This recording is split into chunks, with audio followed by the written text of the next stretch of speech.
Hello everyone, and welcome to my B&B Fan Club channel. I hope everyone is having a wonderful day.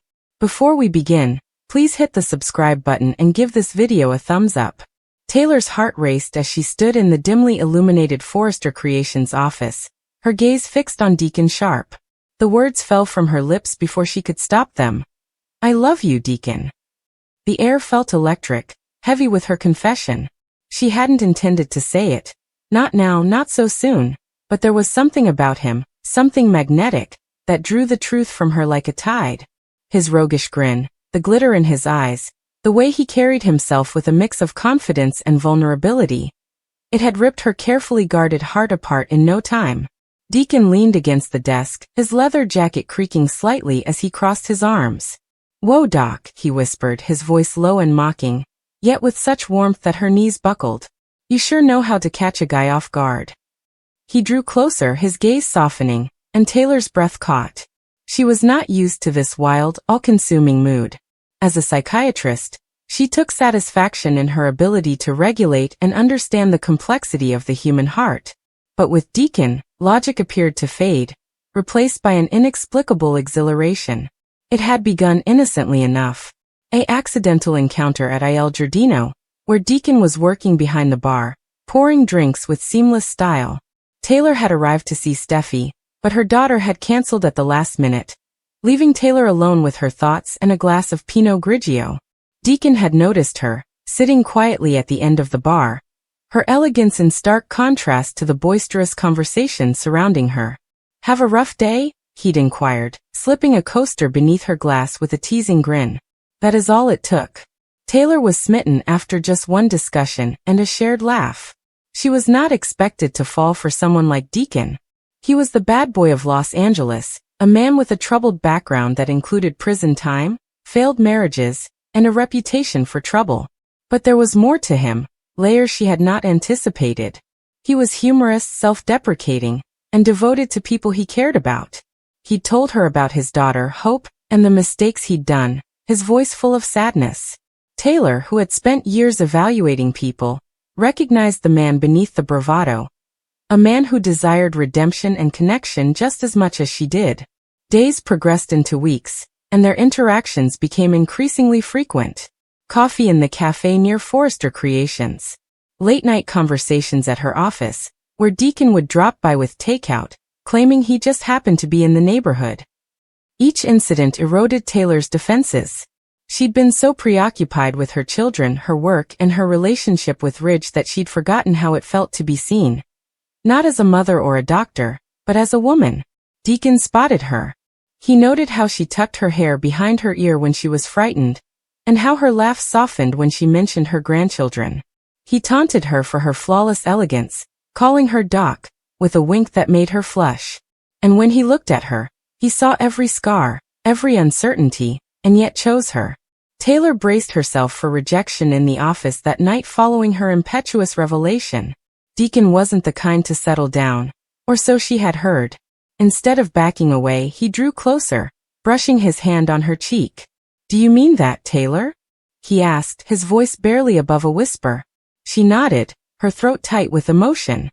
Yeah, she replied. I do. What followed was a frenzy. Stolen kisses in the design workplace, a secret meeting at a beachside cabin, and moments when the world appeared to shrink to just them. Taylor felt alive in a way she hadn't for years. Deacon brought out a side of her she had hidden, playful, spontaneous, and unrestrained. They laughed over shared pizzas, danced to old rock tunes in her living room, and discussed fantasies they'd never dared to express aloud. But Los Angeles was a small world, and their passion was not kept hidden for long. The Forrester and Logan families were entangled in a complex web of relationships and rivalries, with Deacon at the center of it all. Brooke, Hope's mother and Taylor's long-standing nemesis, was the first to take notice. Deacon, she'd remarked, her elegantly arched brow raising in surprise. Are you with Deacon? Her judgmental tone stung, but Taylor kept her head up. She wasn't a naive schoolgirl. She was aware of how others perceived Deacon. She also understood how she felt. Hope was more understanding, albeit wary. Dad's got a big heart, she informed Taylor over coffee, her gaze probing. But he is complicated. Just take care, okay? Taylor appreciated the concern, but she did not require cautions. She'd spent enough time analyzing Deacon to understand his flaws and talents. He was not perfect, and neither was she. Rich presented the true challenge. Taylor's ex-husband had a penchant for intruding into her life, especially when she was pleased. Deacon Sharp? He scoffed, his voice full of disgust. Come on, Taylor. You're better than that. His comments wounded more than she wanted to admit, reawakening old fears. Rich had always been her weakness, the man she had loved and lost so many times. But this time, she wouldn't let him undermine her. I'm happy, Rich, she stated confidently. That's all you need to know. Deacon, for his part, handled the inspection with his usual confidence. Let him talk, he'd said, bringing her closer. I've been the evil guy my entire life. Doesn't mean I'm going to let you go. His confidence was contagious, and Taylor found herself leaning into it, trusting him in a way she hadn't in years. Their partnership was not without difficulties. Deacon's history returned to bother him. A dubious business deal from years ago reappeared, jeopardizing his newfound stability. Taylor supported him, using her connections to help clean his record. In exchange, Deacon helped her through a professional crisis in which a patient's recurrence shattered her confidence. They were stronger together, forged in the fires of their separate fights. As the months passed, Taylor began to fantasize about a future with Deacon. Not the white picket fence type. She was too practical for that. But something genuine, something permanent. She anticipated lazy Sundays with him, sharing stories over coffee and creating a life for themselves. Deacon, too, seems to desire more. He talked about taking her to Italy and showing her the sights he'd always wanted to visit as a child. You and me, Doc, he would say. We're gonna see the world. But love in Los Angeles was never easy. A new menace loomed. Sheila Carter, Deacon's ex, who had a tendency of causing trouble wherever she went. Sheila's return to town caused ripples in their lives, as her deceptive games tested Taylor and Deacon's trust in one another. Taylor, who had previously confronted Sheila's plots, refused to back down. We're in this together, she assured Deacon, her voice firm. He nodded, his jaw tightening, and Taylor noticed terror in his eyes, not for himself, but for her. Their narrative was far from finished. Every day presented new obstacles and reasons to fight for what they had. Taylor had spent her life guiding others through their emotions, but with Deacon, she was learning to navigate her own. He was her surprise ally, her partner in a dance she had no idea she was waiting for. And as they faced the volatility of their world together, Taylor was confident of one thing. She loved him. Not simply for his charm or humor, but for the man he was becoming, for her, for himself, and for the future they could create. The words "I love you, Deacon" were an unexpected moment of vulnerability for her. But when she looked at him now, his hand in hers, she knew she was going to say it again. 1,000 times over. Because with Deacon, she wasn't just falling but flying. Taylor first noticed him in a moment that seemed frozen in time. Deacon entered the room with quiet assurance, the kind that grabs your attention without shouting for it. Taylor felt something shift inside her, an unexpected flutter, a pulse in her chest, which she hadn't expected. She found herself looking, her heart missing a beat. It was as if she'd been waiting for someone like him without realizing it. At first, she attempted to reject the experience. She chided herself quietly. She was stronger than that. She had been through more heartbreaks, complex dramas, betrayals, and losses. She understood what it meant to preserve one's heart. Her barriers, however, were eroding. Every time Deacon was around, she felt more alive, more aware of possibilities she had long attempted to ignore. Deacon, for his part, appeared unaware of the uproar he had sparked. He approached Taylor as if she were a friend in need of comfort, or simply someone to chat to. He disclosed bits of his pain, such as betrayals, guilt, and regret. He admitted that his world had shattered in ways he had never expected. When he spoke, his voice trembled occasionally, a faint tremor revealing how raw he still was inside. Taylor listened. She expressed a gentle empathy. She did not rush into offering solutions or cliches. Instead, she allowed him to speak. She mimicked his emotions, hearing echoes of her own tribulations. In those moments, an unspoken familiarity developed. She felt understood in a way she hadn't let herself feel in years. One evening, after a lengthy chat in Taylor's office, Deacon paused at the doorway, as if hesitant to leave. The room was dim, with the light of the setting sun filtering through the drapes.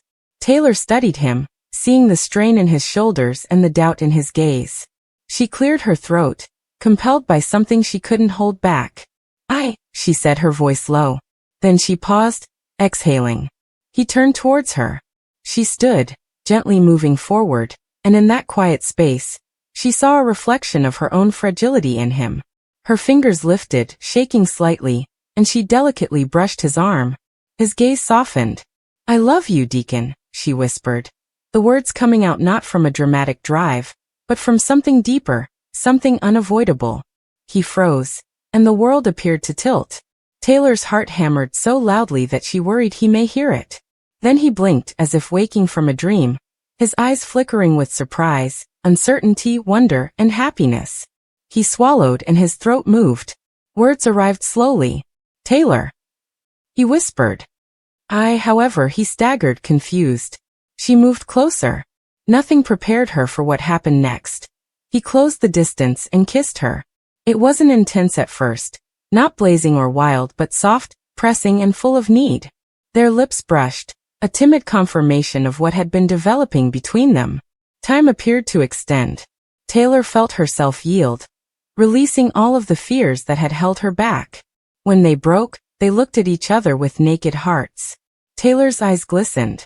"I didn't mean to surprise you," she said. He shook his head and gave a sardonic half-smile. "You didn't. You expressed what you felt. I'd wanted to tell you so many times, but I was too scared." She reached up and cupped his cheek. Her thumb stroked against the stubble on his jaw. He closed his eyes and leaned into the contact. Sparks, that was the only term for it, lit up between them. Their relationship grew stronger over the next few days. Taylor confided in Deacon, who became her grief buddy and someone she could trust with her wounds. Taylor, in turn, became the light he relied on, her constant presence a balm to his wounded heart. They spent many hours together, going on walks in the garden, having quiet meals, and spending evenings under the stars. He gave her stories of loss and betrayal, and she shared worries she had suppressed. He wailed and she held him. When she trembled, he consoled her. Taylor discovered in Deacon a new part of herself, daring, compassionate, and optimistic. She allowed him to see her laughter and sorrow, her fierce loyalty and her vulnerability. She offered him pieces of herself that she had carefully guarded for many years. Deacon, for his part, appeared to transform before her eyes. The hardened walls around his heart shattered. He softened and became more present. He showed her care and dedication through huge and tiny gestures like flowers, surprises, and notes left at her door. He called her when she was away. He sat with her in quiet when there was nothing else to say. Nonetheless, their delicate new love had undercurrents of strain. Deacon was engaged in a life already marked by betrayal. He had responsibilities, unresolved hurts, and loyalties that drew at him. Taylor's experience, with its tangled relationships and heartbreaks, served as a reminder of how vulnerable new love can be. There were times when Deacon would vanish, caught up in storms of uncertainty or guilt. Taylor would wait for him, heart heavy, wondering if this was just another fleeting affair, or something more serious. She faced her fears. Was she being naive? Could a man like Deacon really be hers? Could she trust him to stay? He always returned. He always arrived carrying an apology or explanation, with sincere eyes and contrition. He told her that he was still facing his own demons. But he told her she was worth it. He expressed his love for her. He prayed for forgiveness, and Taylor, in her heart, believed him. Their love wasn't a fairy tale. It bore scars. It was messy, honest, and vulnerable.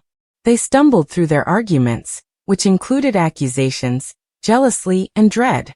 There were tears, some from renewed grief and others from misconceptions. More often, however, there were discussions. Hard conversations held in gentle tones, hands clasped and hearts open. She introduced him to her inner circle. She supported him when others questioned his reasons. When he doubted himself, she whispered to him about her faith. And he stood by her while others betrayed her, shaking her world. He encouraged her, supported her, and sincerely attempted to improve.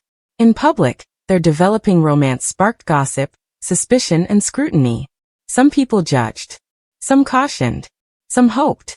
But Taylor and Deacon weathered the storm by remaining close, relying on trust, and choosing each other.